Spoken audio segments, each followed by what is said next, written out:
Assalamualaikum warahmatullahi wabarakatuh.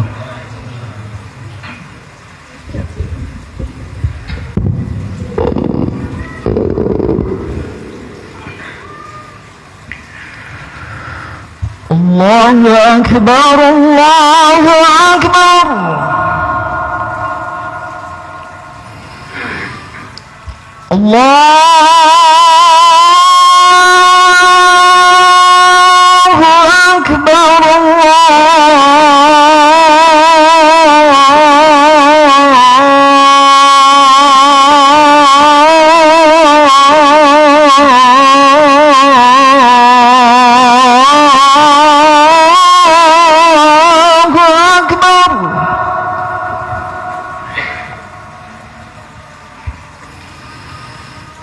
أشهد أن لا إله إلا الله.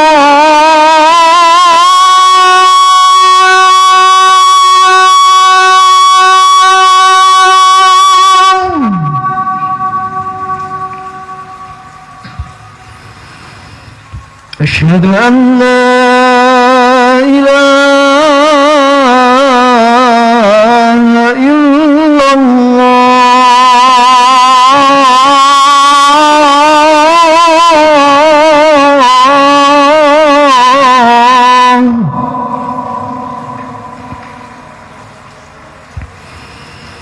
أشهد أن محمدًا رسول الله.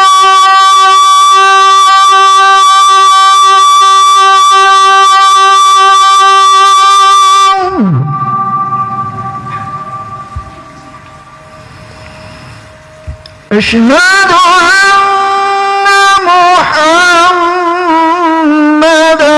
رسول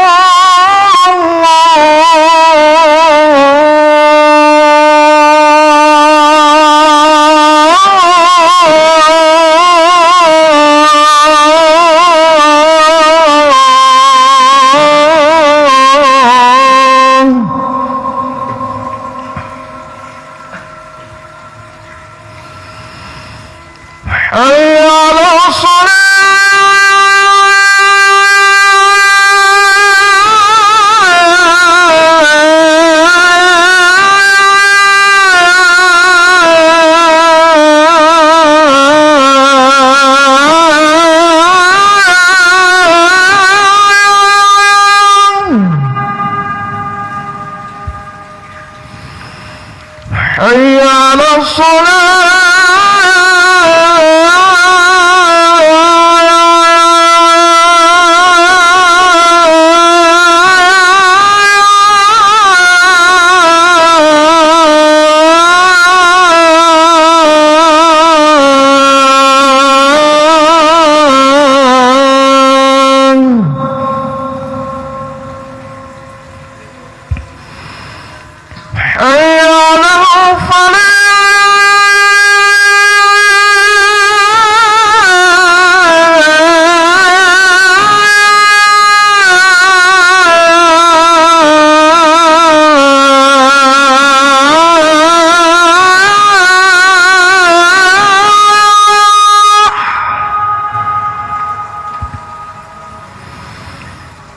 حي على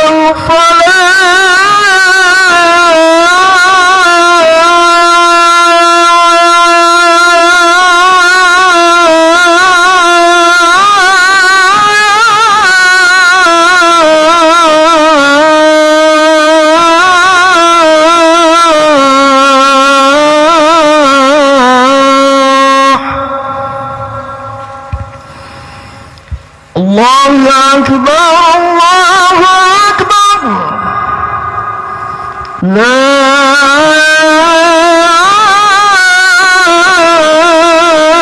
إله إلا الله.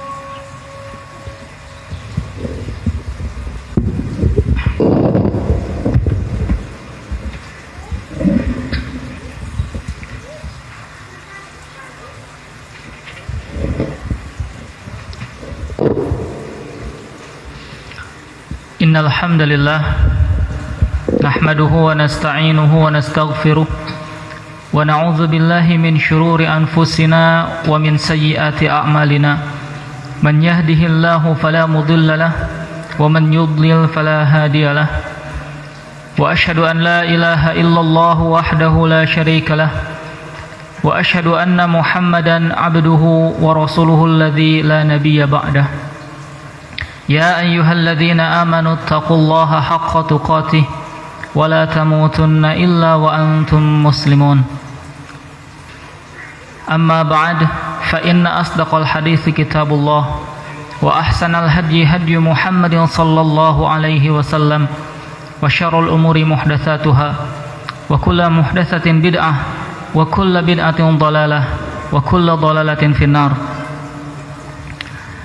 قال الله تعالى في كتابه الكريم أعوذ بالله من الشيطان الرجيم يوم يعد الظالمون على يديه يقول يا ليتني اتخذت مع الرسول سبيلا يا ويلتى ليتني lam attakhidh fulanan khalila. Hadirin sidang Jumat rahimakumullah.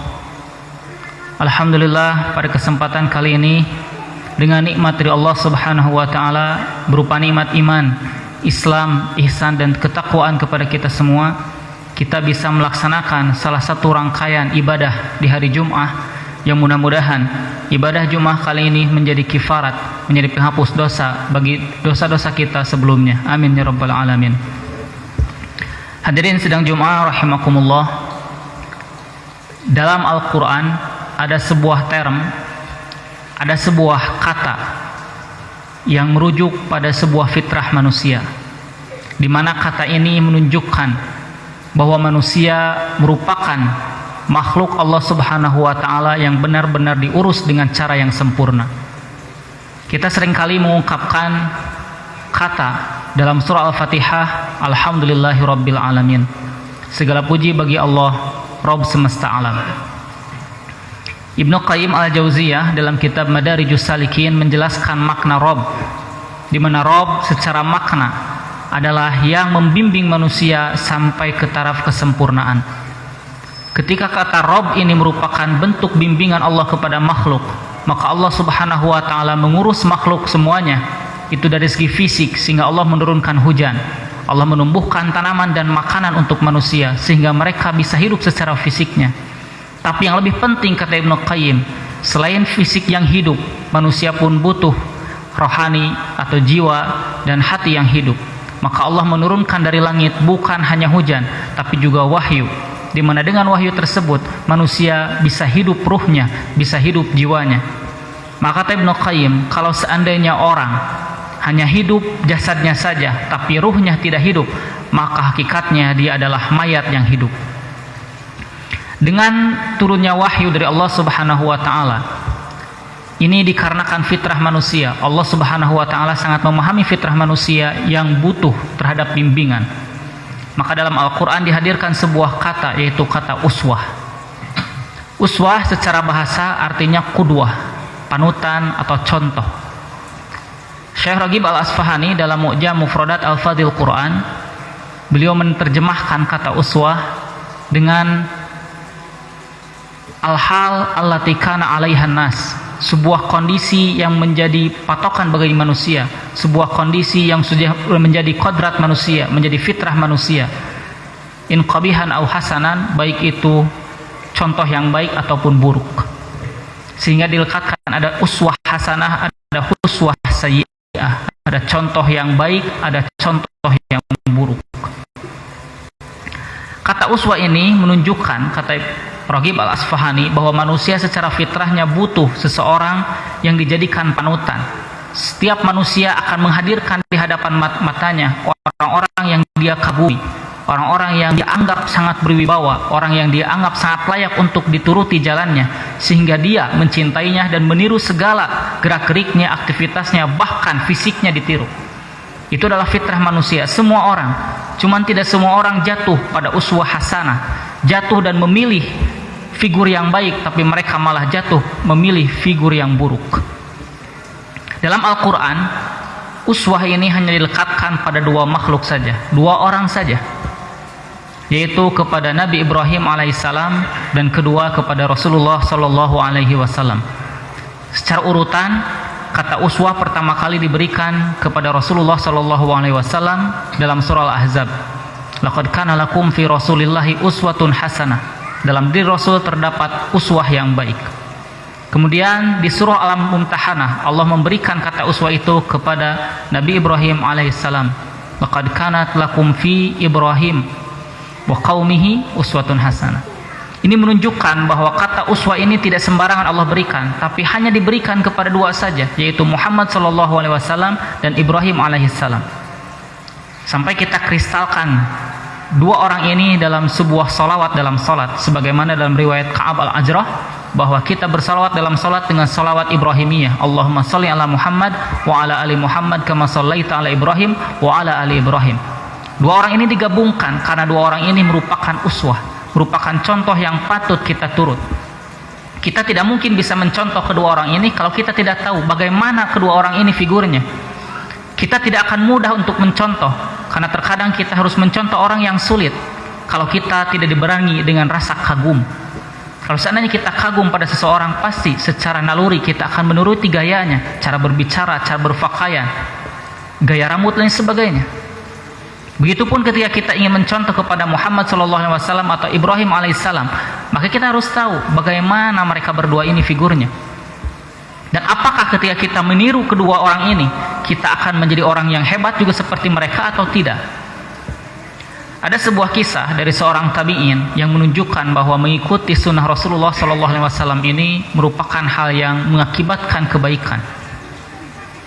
Kita pelajari dari sirah para sahabat misalkan, sebelum kita jatuh pada tabi'in, di sirah sahabat ada seorang sahabat namanya Abdullah ibnu Umar radhiyallahu anhuma. Abdullah bin Umar adalah seorang anak kecil yang sangat meniru, disebutkan ta'assi, orang yang sangat ingin mirip dengan Rasul dalam segala hal. Ketika sholat dia perhatikan seluruh jari jemari Rasul, seluruh gerakan Rasul. Ketika Rasul mandi dia naik ke atap, ketika Rasul buang air dia naik ke atap untuk melihat bagaimana cara Rasul melakukannya. Karena apa? Karena dia sangat ingin mirip dengan Rasulullah Shallallahu Alaihi Wasallam. Bahkan di suatu saat Abdullah bin Umar pernah ketika masuk ke gerbang Mekah, dia membelok-belokkan untanya. Ketika ditanya oleh muridnya, wahai Abdullah bin Umar, mengapa kau melakukan itu? Kata Abdullah bin Umar, saya tidak mengerti dan saya tidak tahu, tapi yang saya tahu Rasulullah melakukan ini. Tanpa banyak tanya, tanpa banyak fikir, Abdullah bin Umar melakukannya. Karena apa? Ini adalah sunnah Rasulullah Shallallahu Alaihi Wasallam. Dan kita lihat ada sebuah peristiwa Imam Ahmad bin Hanbal ketika dia menerima sebuah hadis dari gurunya bahwa Rasulullah pernah berbekam. Kemudian dia memberikan 1 dinar kepada orang yang membekamnya. Maka Imam Ahmad pada waktu mendengar hadis tersebut langsung mencari tukang bekam dan dia langsung bekam. Kemudian memberikan upah 1 dinar kepada ahli bekam itu. Karena apa? Ini sunnah Rasulullah SAW, tanpa banyak fikir, tanpa banyak tanya. Ini uswah yang patut kita contoh. Sebagaimana kita ingin hidup yang baik, maka kita harus mencontoh orang yang baik. Maka pada sebuah peristiwa ada seorang tabi'in yang bernama Abu Muslim Al-Khawlani. Abu Muslim Al-Khawlani adalah seorang tabi'in di mana beliau pernah hidup semasa dengan Rasul tapi tidak pernah bertemu dengan Rasul. Abu Muslim Al-Khawlani ini tinggal di negeri Sana'a, Yaman. Pada waktu itu ada seorang pembesar Yaman, pada waktu Futuh Mekah datang pada Nabi, membaiat Nabi dan masuk Islam, namanya Aswad Al-Ansi. Ketika dia pulang ke Yaman, dia mendengar berturut-turut berita tentang sakitnya Rasulullah SAW, sampai akhirnya dia mendengar berita tentang wafatnya Rasulullah SAW. Maka Aswad Al-Ansi yang asalnya masuk Islam, dia mengambil kesempatan pada waktu itu untuk menyatakan dirinya murtad dari Islam. Bahkan bukan hanya murtad, dia pun mengklaim dirinya sebagai nabi penerus dari Muhammad SAW. Dengan kelihayannya, dengan kefasihannya berbicara, bahkan dia menggunakan mata-mata di sekitar masyarakat untuk mendengar keluh kesah masyarakat, sehingga dia mendapat informasi yang begitu banyak. Akhirnya dia mengabulkan satu persatu keinginan masyarakat, sehingga tambahlah banyak orang yang ikut fitnahnya, ikut mengakui bahwa dia seorang nabi, kecuali satu orang, yaitu Abu Muslim Al-Khawlani. Abu Muslim Al-Khawlani ini sangat anti terhadap Aswad Al-Ansi, bahkan menentang. Pada waktu itu hanya dia seorang diri yang menentang Aswad Al-Ansi, karena semua orang takut kepada Aswad Al-Ansi kecuali Abu Muslim Al-Khawlani. Maka dia terus menentang kepada Aswad al-Ansi sampai Abu Muslim ditangkap dan dihadapkan kepada nabi palsu Aswad al-Ansi. Maka Aswad bertanya, "Apa kau menyatakan bahwa aku seorang nabi?" Kata Abu Muslim, "Aku tidak mendengar ucapanmu." Kemudian Aswad al-Ansi mengulang lagi pertanyaannya, tapi Abu Muslim tetap menyatakan, "Aku tidak mendengar ucapanmu." Kemudian Aswad bertanya lagi, "Apa kau menyatakan Muhammad adalah seorang nabi?" Maka Abu Muslim menyatakan, "Ya, aku menyatakan bahwa Muhammad SAW adalah seorang nabi dan penutup para nabi dan tidak ada nabi setelahnya." Maka pada waktu itu Aswad al-Ansi, sang nabi palsu, merasa geram. Akhirnya kata Aswad al-Ansi, "Kumpulkan batu dan juga kayu untuk membakar Abu Muslim al-Khawlani di hadapan seluruh masyarakat supaya tidak ada orang yang berani membangkang lagi kepada diriku." Maka pada waktu itu Abu Muslim al-Khawlani teringat beruswah kepada Nabi Ibrahim alaihissalam bahwa dengan dirinya, Nabi Ibrahim yang pada waktu itu sendirian menentang kemusyrikan di zamannya, dia pun sama akan dibakar. Tapi dia teringat Nabi Ibrahim diselamatkan oleh Allah ketika dia dibakar. Maka Abu Muslim pun dengan tegar menyatakan, "Aku akan tetap dalam pendirianku bahwa aku tetap menyatakan Muhammad adalah seorang nabi dan kau adalah seorang pendusta." Maka Abu Muslim karena bertaasi, karena beruswah kepada Ibrahim alaihissalam, maka akhirnya dia pun dibakar oleh Aswad al-Ansi. Tapi apa yang terjadi? Ternyata Abu Muslim mengalami apa yang dialami oleh Ibrahim alaihissalam, bahwa dia tidak terbakar, bahkan terluka sedikit pun dengan api yang begitu besar itu. Sampai Aswad al-Ansi pun kaget, mengapa ada orang seperti ini? Mengapa dia bisa selamat padahal dia sudah dibakar begitu luar biasa? Tapi dia ternyata keluar tanpa ada luka sedikit pun, sebagaimana Ibrahim alaihissalam pada waktu itu tidak luka sedikit pun ketika dibakar oleh kaumnya. Maka di sini kita bisa menyimpulkan, ketika kita beruswah mencontoh sebuah kaum yang luar biasa pada masa lalu, maka Allah akan memberikan keajaiban yang sama seperti yang diberikan kepada umat-umat masa lalu. Sebagaimana pula kita kalau beruswah kepada kaum yang buruk di masa lalu, maka Allah pun akan menurunkan azab yang sama buruknya dengan umat-umat masa lalu. Ketika kita mencontoh pada Nabi Ibrahim, Allah memberikan keajaiban yang sama. Meskipun kita tidak sekualitas dengan Nabi Ibrahim, tapi kita berspirit yang sama dengan Nabi Ibrahim. Kalau kita mencontoh kaum Lut yang melakukan LGBT, maka Allah pun akan menurunkan azab yang sama sebagaimana yang Allah turunkan kepada kaum Lut. Na'udzubillahi min dzalik. Barakallahu li wa lakum.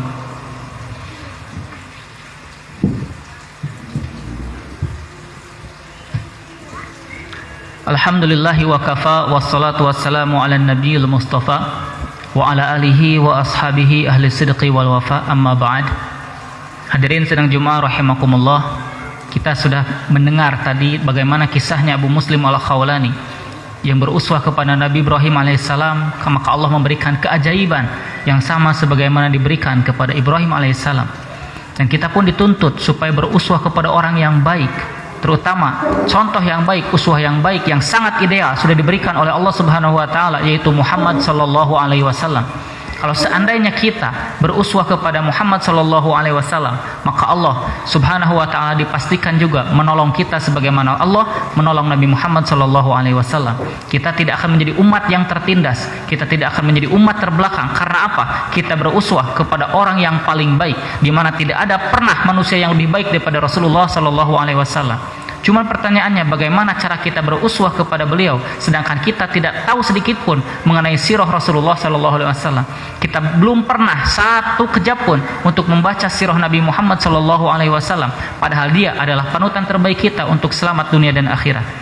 Dalam sebuah ayat dalam surah Al-Furqan, Allah menjelaskan, wa yauma ya'addu dzalimu ala yadayhi, pada suatu hari orang-orang zalim memasukkan kedua tangannya kepada mulutnya, yaqulu, dia mengatakan, ya laitani ittakhadtu ma'ar rasuli sabila, kalau seandainya dulu aku menjadikan Rasul sebagai panutan, aku mencari jalan bagaimana cara aku mengikuti Rasulullah sallallahu alaihi wasallam.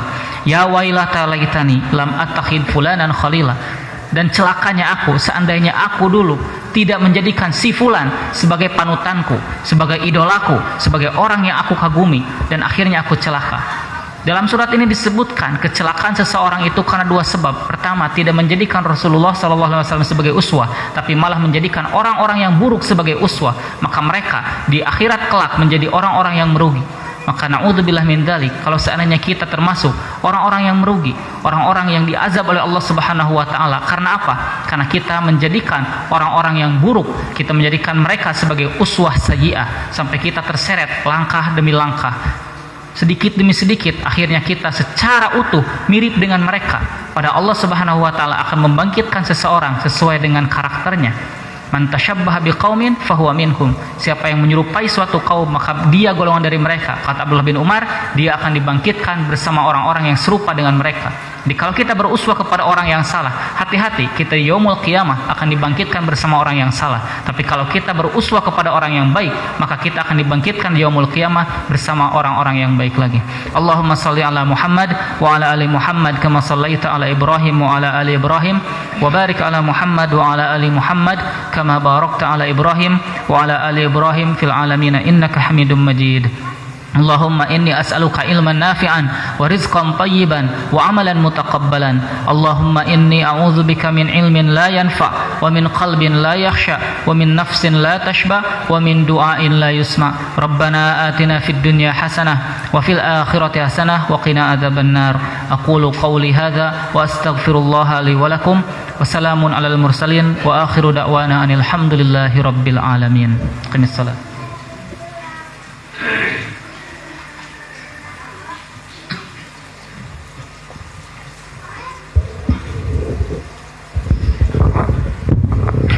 الله أكبر. أشهد أن لا إله إلا الله. أشهد أن محمد رسول الله. حي على الصلاة. حي على الفلاح. قد قامت الصلاة. قد قامت الصلاة. الله أكبر. لا إله إلا الله. Barisannya dirapikan dan diluruskan, kakinya menghadap ke kiblat.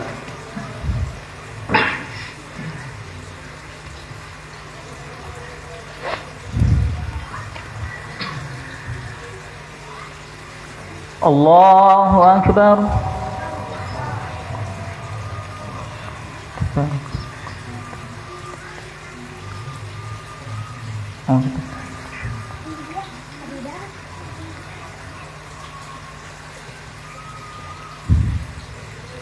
Bismillahirrahmanirrahim. Alhamdulillahi Rabbil Alamin. Ar-Rahmanir Rahim. Malik Yawmiddin. Iyyaka na'budu wa iyyaka nasta'in. Ihdinas siratal mustaqim. Siratal ladzina an'amta 'alaihim ghairil maghdubi 'alaihim waladdallin.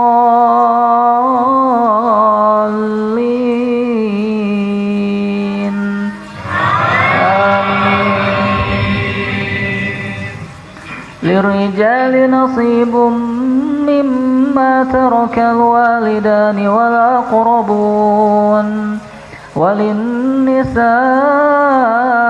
nasibun mimma tarakal walidani wal aqrabuna mimma qalla minhu aw kathur nasiban mafruḍa.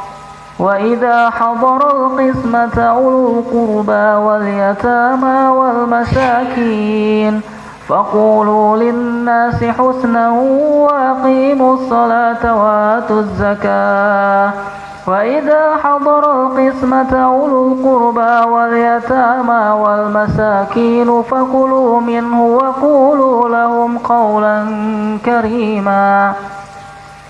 الله أكبر.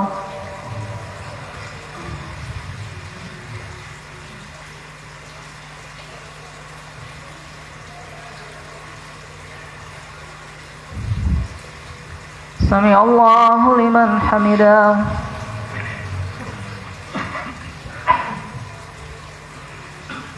الله أكبر.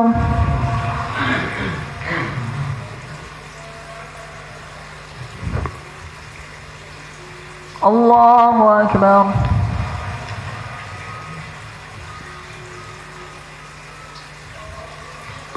الله أكبر.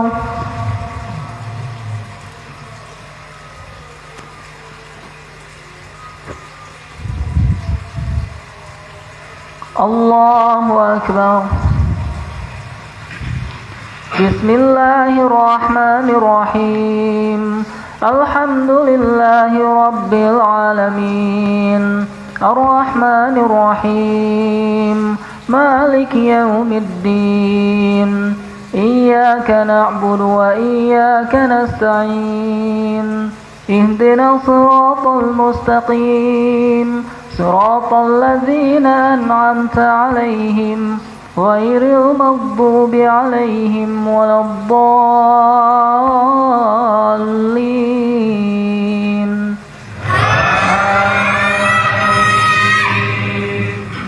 وإذا حضر القسمة أولو القربى واليتامى والمساكين فارزقوهم منه وقولوا لهم قولا كريما.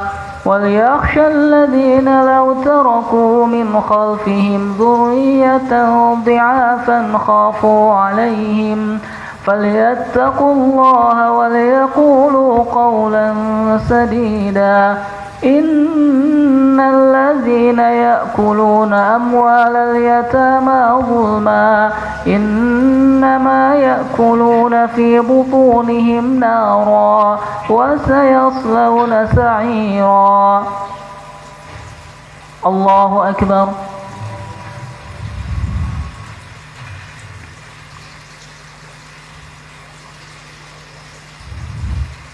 سمع الله لمن حمده.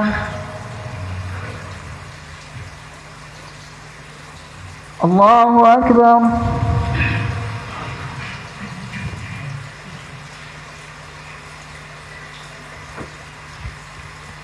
الله أكبر.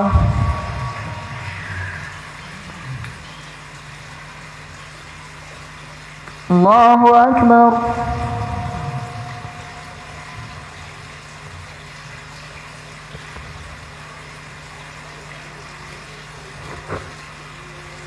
الله أكبر.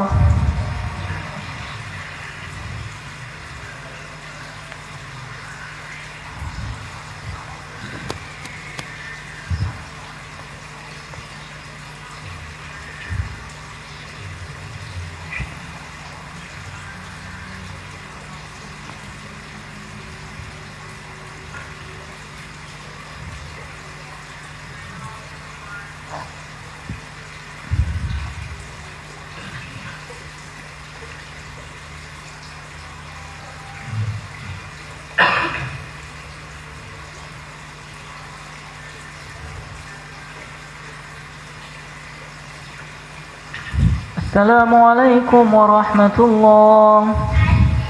السلام عليكم ورحمة الله.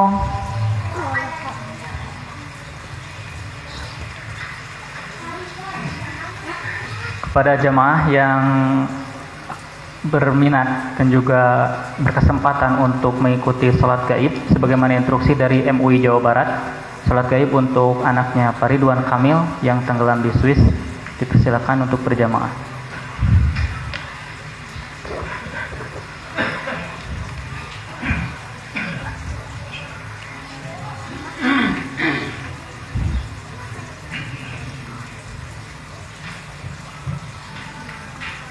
الله أكبر.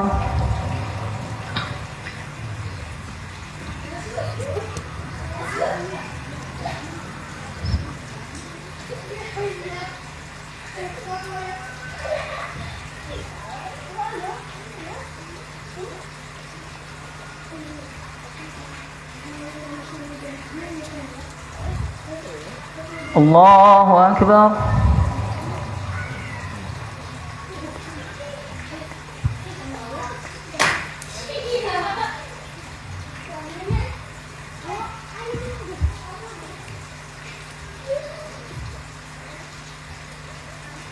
الله أكبر.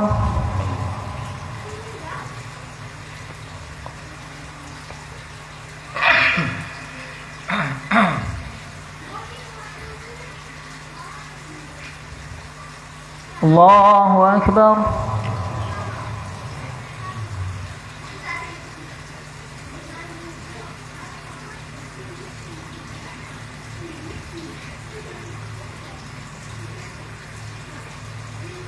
Assalamualaikum warahmatullahi.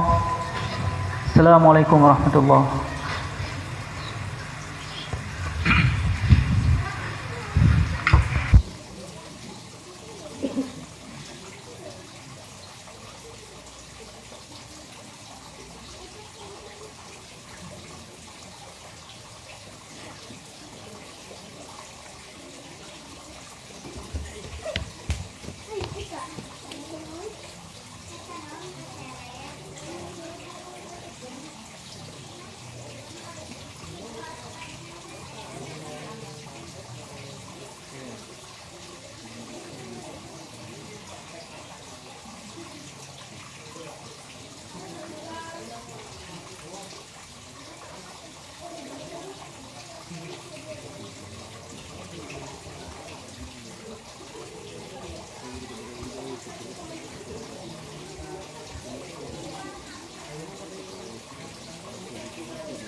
Badinya mana? Badinya ayo ya. Sayogi gantian. Oh, dia sakit hati ya,